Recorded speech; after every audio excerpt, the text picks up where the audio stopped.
읽고 은혜 나누도록 하겠습니다. 오늘 본문은 창세기 39장 1절에서 6절 말씀입니다.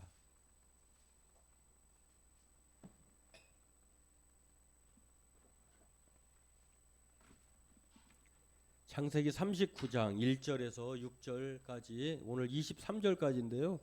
1절에서 6절까지만 읽고 은혜 나누도록 하겠습니다. 39장 1절부터 6절까지 같이 읽겠습니다. 요셉이 이끌려 애굽에 내려가매 바로의 신하 친위 대장 애굽 사람 보디발이 그를 그리로 데려간 이스마엘 사람의 손에서 요셉을 사니라.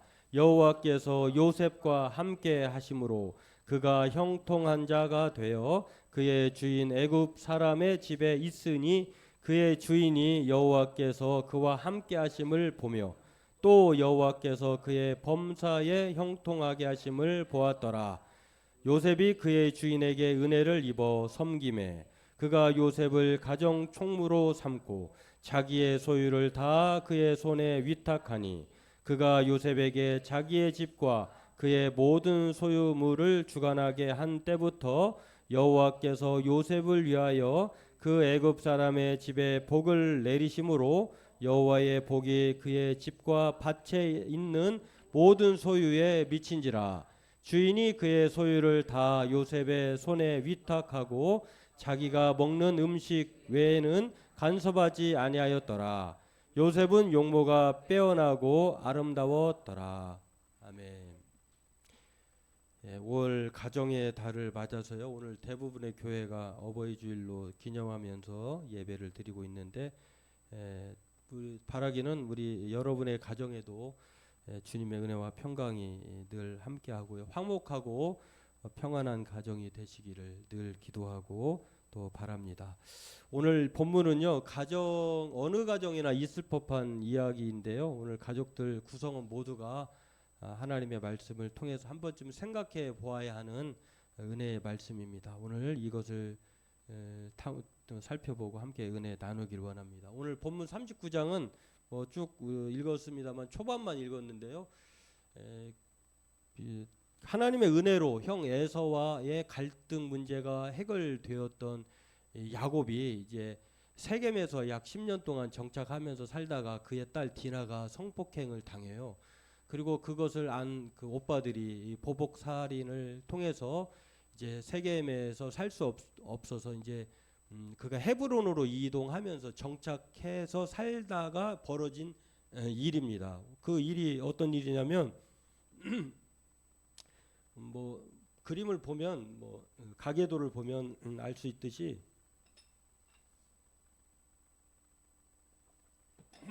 야곱의 가정이 이렇게 복잡하게 얽혀 있어요. 보면은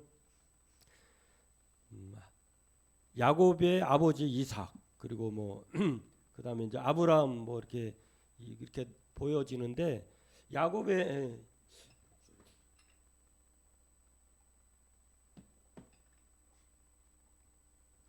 우리가 알다시피 야곱에는 12아들이 있었는데 이 12아들 중에 갑자기 목소리가 잠겨가지고 야곱의 부인도 많잖아요. 부인도 4명 뭐 사랑하는 정부인이 있고 또 그의 종들의 딸린 부인들이 있는데 이 야곱의 12아들들이 있었고 부인이 있는 그런 상황에서 야곱이 그 자기가 가장 사랑한 여인이 바로 라헬이라고 하는 여인인데 그 라헬의 소생이 2명 있어요. 그 한 명이 요셉이고 또 베냐민이에요. 근데 다른 아들들과는 다르게 요셉이라고 한 아들은 야곱이 볼 때 대단히 사랑하는 아들이었어요. 왜냐하면 자기가 사랑하는 부인으로부터 낳은 아들이기도 했지만 당시에 그 엄마가 또 일찍 돌아가죠. 베냐민을 낳으면서 라헬이 죽었어요. 그러다 보니까 사랑하는 부인에게 태어난 소생이고 또 그가 엄마가 없는 상황이기 때문에 대단히 다른 아들보다 정이 많이 가고 그러다 보니 사랑할 수밖에 없는 그런 상황에 놓여 있는 사람이 바로 요셉이다라고 하는 것입니다. 그래서 오늘 본문의 주인공 요셉을 보면 그 요셉 아버지 야곱도 대단히 파란만장한 사람이에요. 그래서 그가 나중에 고백할 때 바로 왕 앞에 갈 때 그 당시 나이가 130이었는데 나의 나이가 130살이고 나그네 삶을 살았는데 험악하게 살았다. 이렇게. 그러니까 자기의 삶이 평탄치 않았다라고 하는 것.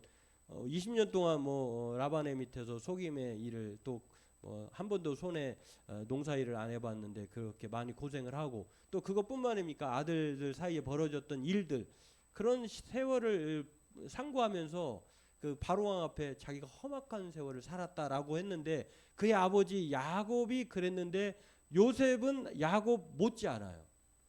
우리가 알다시피 아버지로부터 그렇게 평탄하게 사랑을 받아 살아왔으면 좋았을 텐데 아버지로부터 지나친 사랑을 받아서 편애를 받습니다.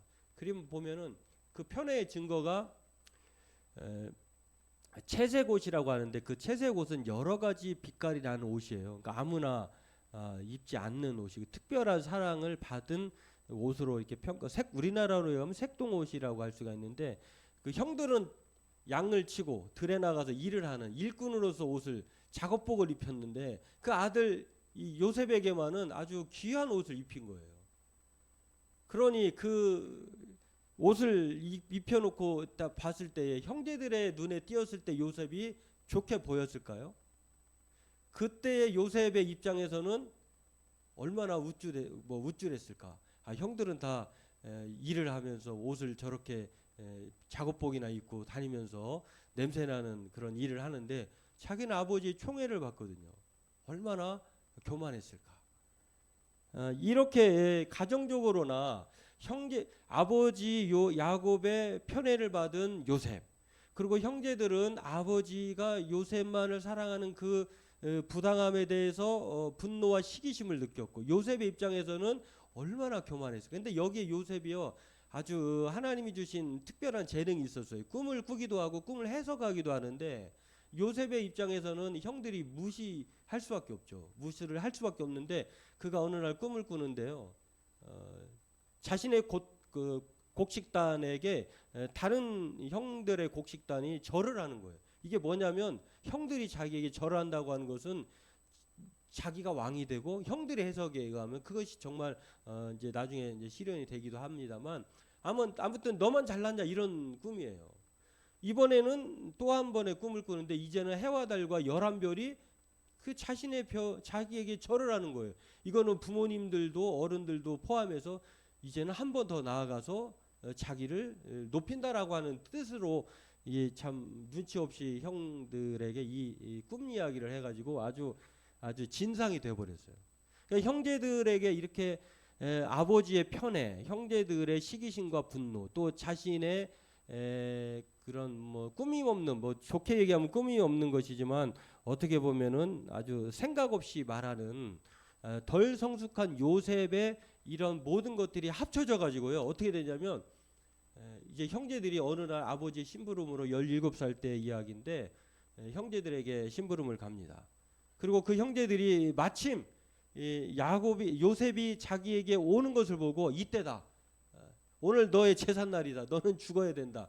얼마나 꼴 보기 싫었으면 자기 형제인데 그를 죽이려고 했을까요?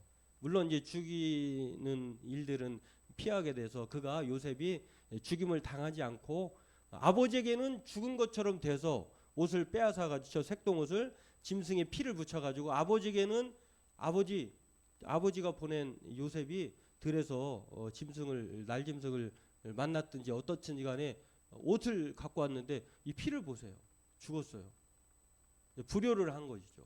그리고 요셉은 형들이 은 20세겔로 남자 그 당시에 노예값이에요. 그 은 20세겔을 받고 애굽의 상인들에게 팔아서 이 애굽의 상인들에게 팔려진 요셉은 어디에 살게 되냐면 오늘가 읽은 본문에 보디발이라고 하는 애굽의 친위대장, 요즘으로 얘기하면 호위무사 이렇게 대통령을 지키는 그런 사람들이라고 하겠죠. 그 직급의 우두머리에게 팔려서 오늘 생활을 하게 됩니다. 근데 오늘 본문을 보면은 그가 그곳에서도 대단히 성실하게 또 하나님의 은혜로 말미암아 가정의 총무가 됩니다.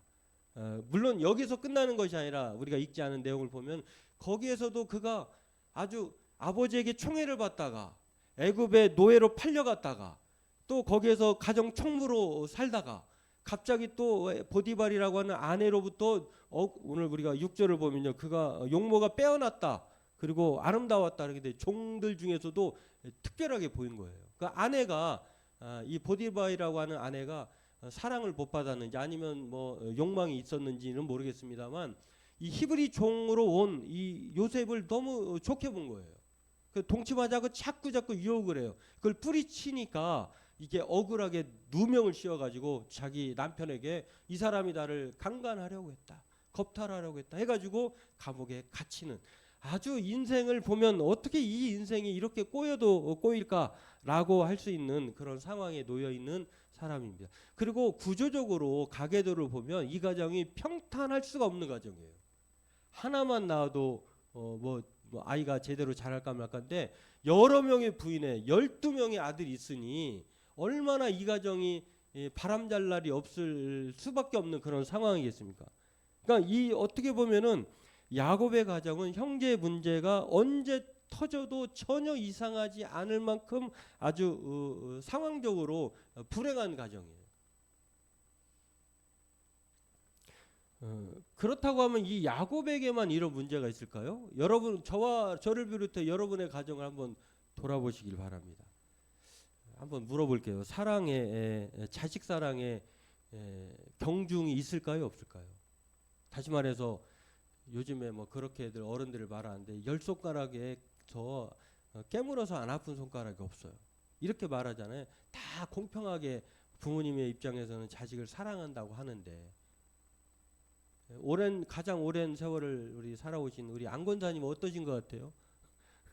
자식 사랑에도 누구는 조금 더 사랑하고 덜 사랑하는 마음이 있을까요, 없을까요? 대답하기 곤란한 질문을 하죠.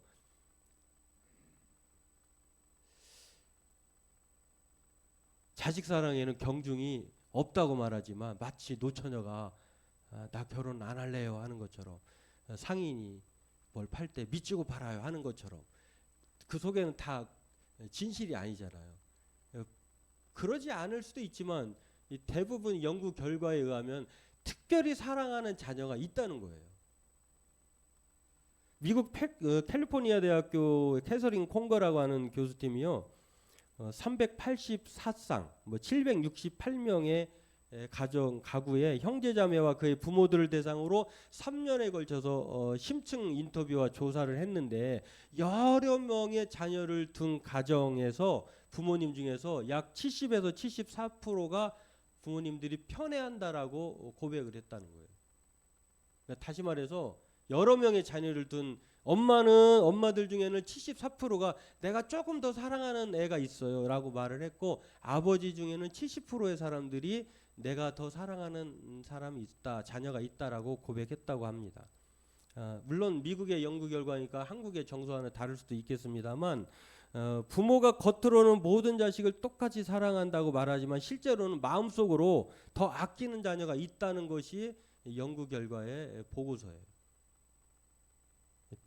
편애의 경향성이 그러면 누구를 더 사랑하느냐? 첫째, 미국 같은 경우는 첫째를 더 사랑한다고 해요. 그 첫째 자녀나 둘째 나머지 자녀들이 볼 때 첫째인 본인도 부모님이 자기를 더 많이 사랑한다, 특별한 대우를 한다라고 느꼈고, 둘째나 셋째 나머지 친구들도 부모님이 첫째를 더 사랑하고 예뻐하니까 자기도 모르게 소외감을 느끼고 또 비틀어지거나 다른 생각을 갖게 되었다라고 그렇게 영향을 받는다라고 말을 했다라고 하는 것입니다. 그러면 왜 부모님이 차별적으로 편애하면서 사랑할까? 여기에는 뭐 여러 가지 이유가 있겠습니다만 부모가 자신의 성격에 맞는 자녀이기 때문에, 또는 원만하고 책임감이 있기 때문에, 첫째들이 보통 그런 경우가 많잖아요. 또는 아들보다는 딸을 더 예뻐하고 사랑한다라고 이렇게 말을 했는데요.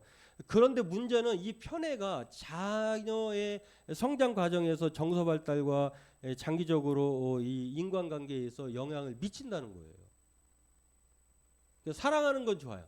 근데 더 유독 막 눈에 띄게 아버지 야곱처럼 요셉을 대놓고 사랑하게 되면 자녀들 관계에 문제가 생길 수밖에 없다라고 하는 것입니다.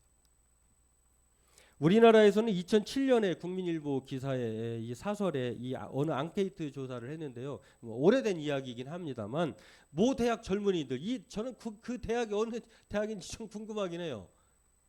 100명 중에 약 70명의 자녀가 자신의 부모를 미워한다라고 얘기를 했어요. 그러니까 대단히 높잖아요. 100명의 자녀 중에 70%의 대학생들이 부모님들이 자기가 부모를 미워한다라고 말을 했다는 거예요. 뭐 예전 일이니까 예전 일로 끝났으면 좋겠습니다만 이것을 보면은 상호작용의 결과가 아닌가. 그러니까 요셉의 이야기는 자식 간의 불화가 아버지 야곱의 책임인 것을 부정할 수 없게 만들었다고 하는 걸 볼 수가 있어요. 무슨 문제가 생겼으면 그렇게 야곱이 아버지로서 나서야 되는데 나서지 않았다. 그리고 대놓고 요셉을 사랑하니 버릇없는 부모가 버릇없는 자식을 만든다는 말이 야곱에게 적용되는 말이에요. 부모가 나몰라라 하니 존경 많은 목사님이시고요. 또 자녀들을 대단히 화목하게 키우셔서 또 성공적으로 사회에 기여하게 하는 자녀들로 모든 대부분의 목사님들의 부러움을 받는 목사님이 한 분 계신데 이분이 자식의 은혜를 아는 부모라는 책에서 이렇게 말을 했어요. 문제는 말 안 듣는 자식에게 있는 것이 아니라 부모에게 있다는 말을 했어요. 그러니까 자식이 엇나간 것, 잘못된 거는 문제는 자녀 이게 뭐 정설은 아닙니다만 그분에 의하면은 부모에게 있다는 부모 책임을 론을 주장을 했어요. 그러니까 문제아는 없고 문제 부모가 있다. 부모의 문제는 사랑하지 않음이 아니라 무지함에 있다라고 말을 했어요. 그러니까 부모가 사랑하는데 어떻게 사랑했는지 그 무지한 지혜에 있다는 것을 그 지혜가 무엇입니까? 너무 대놓고 노골적으로 편애하는 것. 그리고 버릇이 없어도 말해주지 않는 것. 뭐 이런 여러 가지 무지한 지혜로 말미암아 문제 부모가 문제 자식을 만든다라고 그렇게 소개를 합니다. 이처럼 요셉은요 아버지 야곱으로부터 편애를 받아서 형들로부터 상당한 시기심을 받습니다. 그러니까 뭐 아버지 백만 믿고 눈치 없이 뭐 형들에게 양을 칠 때도 근데 가만히 보니까 제가 볼 때는 요셉을 그 상인들에게 은 20세겔을 팔잖아요. 그러니까 아버지의 심부름을 요셉이 갔다가 믿을만 하니까 보냈겠죠. 요셉이 또 있는 그대로 말하잖아요. 형들이 가끔 제가 볼 때는 양 한 마리를 팔아놓고 잡혀먹었어요. 이런 일들이 제가 볼 때는 충분히 주어졌다고 봐요. 자기 동생을 팔아 돈으로 소원 성취하는 것을 보면 그런 것을 요셉이 보면서 그냥 형제 사이 좋으려면 저희 어렸을 때도 받아쓰기 막 보면은 우리가 해도 다 아이들이 뭔 일을 해도 이렇게 그 막 범죄를 재구성을 해도 어른들이 볼 때는 튀어나잖아요. 야 고쳐 55점 맞았는데 55는 잘 못 고치겠구나. 62점 맞았는데 82점 이렇게 고치듯이 이렇게 감싸줬어야 되는데 요셉이라는 이 막내 나이 11번째 동생은요. 이게 아버지한테 그대로 가는 거예요. 얼마나 미워 죽겠어. 옷도 저 특별한 옷을 입고 아버지에게 고지고대로 말을 하니 그리고 지가 무슨 꿈을 꾸면은 뭐 지가 대장이라고 이렇게 얘기하니 형들이 얼마나 속이 상했겠습니까. 네, 이런 요셉이에요. 오늘 본문을 통해서 쭉 읽어보면은 한 가지 특징이 나와요. 이게 무엇이냐면 이게 하나님이 함께 하시는 사람이 바로 요셉인 것을 성경은 요셉을 표현할 때 그렇게 기록합니다. 이게 무엇을 오늘 우리나라 흔히 쓰는 용어로 갓생이라고 하는 말로 표현할 수 있어요. 무슨 말이냐면 갓이라고 하는 것은 가드 하나님이라고 하는 뜻이고 라이프라고 하는 것은 생이라고 하는 하나님이 함께 하시는 사람 인생이라고 하는 표현 이게 바로 요셉에 표현된 기술적인 말이라고 하는 것입니다. 아니 사람들이 다 그렇게 싫어하고 또 형제들로부터 미움을 받을 수밖에 없는 요셉이 그럼에도 불구하고 하나님은 이 요셉을 가리켜서 God life, God생이라고 하나님이 함께 하신 사람이라고 표현하고 있다는 것이에요. 여러분의 가정에 만약 이런 일들이 벌어진다면 어떤 생각이 들까요? 요셉에 대해서 잘했다고 여러분 우쭈쭈 해줄까요? 아, 우리 집에 이런 특별한 애가 나왔네? 라고 하면서 부모님 이제 아빠밖에 없고 또 형제들이 막 그래 나의 목까지 네가 다 성공해다오 이렇게 막 할까요? 아닐 거예요.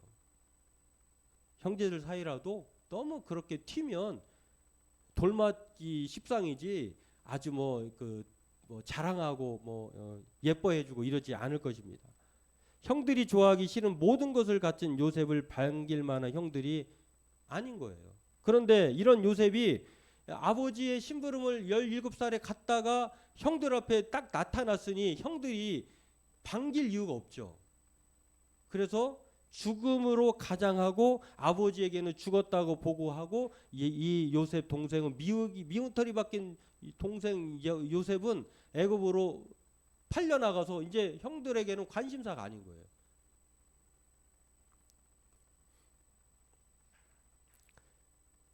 애굽의 바로 왕 앞에 그래서 야곱이 이런 말을 했던 것 같아요. 아, 내가 나그네 세월이 130년인데 내 나이가 얼마 못 되지만 우리 조상의 나그네 길에 연주에 미치지 못하지만 험악한 세월을 실제로 야곱은 모든 조상들보다 많이 살진 않았어요. 이렇게 아버지의 편애와 덜 성숙한 요셉의 행동 그리고 형들의 시기심이 종합적으로 합쳐져서 요셉은 애굽의 노예로 팔려갑니다. 그리고 여기에서도 오늘 우리가 읽은 대로 평탄치만은 늘 이렇게 좋았으면 좋겠는데 평탄치만은 천신만고 끝에 구덩이에서 빠져나와 가지고 살았는데 노예로 팔렸는데 노예에서도 신임을 받아서 가정 총무가 되었는데 끝까지 다 시간상 못 읽었습니다만 아니 또 감옥에 갇히는 신세가 되어버렸어요. 억울하기 짝이 없는 요셉 아니겠습니까? 근데 요셉에 대해 성경은 일관되게 이렇게 갓생이라고 하는 하나님이 함께 하신 사람이라고 표현하고 있다는 것이에요. 39장 2절에 21절에 23절에 여호와께서 요셉과 함께 하심으로 여호와께서 요셉과 함께 하시고 23절에는 여호와께서 요셉과 함께 하심이라. 아주 이 요셉은 딱 들어도 그냥 요셉이 하나님과 함께 하시는 갓생이구나 이렇게 말할 수밖에 없는 사람이 요셉이에요. 이 갓생의 사람은 요셉을 통해서 우리가 알 수 있는 것은 형들의 악한 행동을 선한 결과로 하나님은 준비시켜 주신다는 것이죠. 이 사람은 뭘 해도 하나님이 함께 하시는 갓생이니까 억울하지 않은 거예요. 낭망하지 않는 거예요. 이 요셉의 삶이 바로 우리가 이 우여곡절을 롤러코스터 같은 천당과 지옥 오고 가는 이 요셉의 이야기를 들으면서 요셉이 원망했더라 불평했더라 죽이고 싶더라 이런 말이 성경에 나오질 않아요. 요셉이 느낀 거예요. 나는 뭘 해도 하나님이 지켜주시는구나. 하나님이 함께 하시는구나. 내 인생은 갓생이구나 라고 하는 것을 요셉은 믿고 확신하고 살아가고 있다는 것입니다. 이것은 믿음의 조상이라고 불리는 요셉의 증조할아버지 아브라함이 하나님께 인생을 베팅한 것과 같은 마음이에요. 증조할아버지인 아브라함도 하나님의 부르심을 받고 곧장 나가잖아요. 그것이 더 요즘 제가 보는 드라마 중에 골드랜드가 있는데요. 모든 사람이 다 골드랜드를 꿈꾸잖아요. 부자가 되고 싶어하고 골드바를 소유하고 싶어하고. 근데 사실 갈대아 우르라고 하는 아브라함의 고향이 바로 자신의 골드랜드예요. 근데 무작정 하나님을 따라 나서라? 이건 대단히 하나님께 올인하지 않고는 결정할 수 없는 일인데 바로 증조할아버지 아브라함이 그랬던 것처럼 요셉은 그 마음을 가지고 있다는 것입니다. 야곱이 그랬고 요셉이 그랬던 것처럼 갓생의 사람들은 인생의 가이드가 하나님이라고 한 사실을 부정하지 않는다라고 하는 것입니다. 하나님이 이 형들의 악을 선한 것으로 바꿔놓으셔요. 그러므로 오늘 저와 여러분들 이 가정의 달 오늘 어버이주일 맞이해서 우리 어른들은 앞에서도 말씀드렸습니다만 모범적인 거울이 되어야 될 줄 믿습니다. 자녀들에게 모범적인 거울이 되어야 돼요. 버릇없는 부모가 아닌 버릇 있는 부모, 신앙 있는 부모가 되어야 버릇 있는 자녀가 되고 신앙 있는 자녀가 돼요. 물론 우리가 할 수 없는 일도 있겠습니다만 그래도 대부분 이러한 노력의 결과가 오늘 그러한 결과물을 만들어낸다라고 하는 것. 자녀된 우리 청년들, 학생들은 그러면 우리 어른들에 대해서 어떻게, 부모님에 대해서 어떻게 생각해야 되는가? 바로 자신이 하나님의 갓 인생이라고 하는 사실. 우리의 형편과 사정이 좀 그렇게 넉넉하지 않아도 하나님이 아버지로 존재하는 한 우리의 인생은 요셉처럼 갓 인생이라고 하는 것 절망스럽지 않다라고 하는 것입니다. 진짜 복된 인생은 그러한 면에서 행복한 형통한 삶은 뭐 총리가 되고 이 성경은 그렇게 부각시키지 않아요. 하나님이 언제 있든지 간에 요셉이 어떤 상황이 있든지 하나님이 함께 하셨다라고 하는 것을 말하는 것은 하나님은 비천하고 천할 때에도 힘들고 지칠 때에도 그와 함께 하셨던 것을 통해서 형통이라고 이렇게 말을 한다고 하는 것입니다. 오늘 성경을 보면 요셉이 구덩이에 빠졌을 때에도, 노예로 팔려갔을 때에도, 억울하게 누명을 쓰고 다시 감옥에 갇혔을 때에도 하나님이 함께 하셨다라고 말을 한다고 하는 것은 바로 우리 또한 어떠한 상황에서도 갓 인생인 우리에게도 적용할 수 있다는 것을 말해주고 있습니다. 어떻게 보면 요셉과 같은 상황에 처한다면 내 인생은 왜 억가일까? 이렇게 억울하게 까이는 인생일까? 내가 뭘 잘못했는지 하나님 앞에 이렇게 좀 대항할 수도 있을 것이에요. 요셉을 보면 특별하게 잘못한 거 없는 것 같은데. 여러분, 우리가 인생을 살면서 왜 나에게만 이런 어려움이 닥칠까? 이거 해결하면 또 다른 것이 튀어나오고 또 끝이 보이지 않는 그런 문제가 계속 연속된다고 하면 우리가 느끼는 감정은 그때 억가일 거예요. 억가. 왜 이렇게 억울하게 나만 까일까? 다른 사람은 다 더 나쁘게 살아가는데도. 이게 요셉의 심정이 그런 심정이었을 거라고 하는 것입니다. 그는 형들로부터 억울하게 까이고 또 상황적으로 억울하게 까입니다. 그러나 하나님은 이 억가 인생 요셉을 통해서 함께 하심을 통해서 그가 원망과 불평과 그런 하나님에 대한 억울한 감정을 표현하지 않았다고 하는 것은 그럼에도 그가 하나님이 함께 하신다고 하는 사실을 믿고 확신한 것을 우리는 추정해 볼 수 있는 것을 볼 수가 있습니다. 그래서 그는요, 이 마음을 그러면 언제까지 가졌느냐? 그가 130살이 되어서 이제 기근이 일어나고 또 먹을 것을 구하러 애굽에 갔다가 바로 왕이 그의 가족들을 다 만났을 때 그가 한 고백이 창세기 50장 20절인데 저와 여러분들이 일전에 한번 성경 암송 말씀으로 묵상한 말씀이에요. 그가 그때에 뭐라고 고백했냐면 당신들은 나를 헤아려 하였으나 하나님은 그것을 선으로 바꾸사 오늘과 같이 많은 백성의 생명을 구원하게 하시려 하셨나니. 오랜 세월 동안 그가 죽음이 가까워 그 시간까지도 하나님이라고 하는 사실을 그렇게 말씀을 합니다. 하나님이 큰 구원을 이루었다라고 야곱은 그렇게 얘기를 합니다. 그렇습니다. 오늘 요셉은요, 하나님이 함께 하시는 갓생의 사람이에요. 하나님의 인생. 하나님이 우리를 통해서 이야기를 쓰시는 거예요. 저와 여러분들의 하나님의 각자 이야기가 달라요.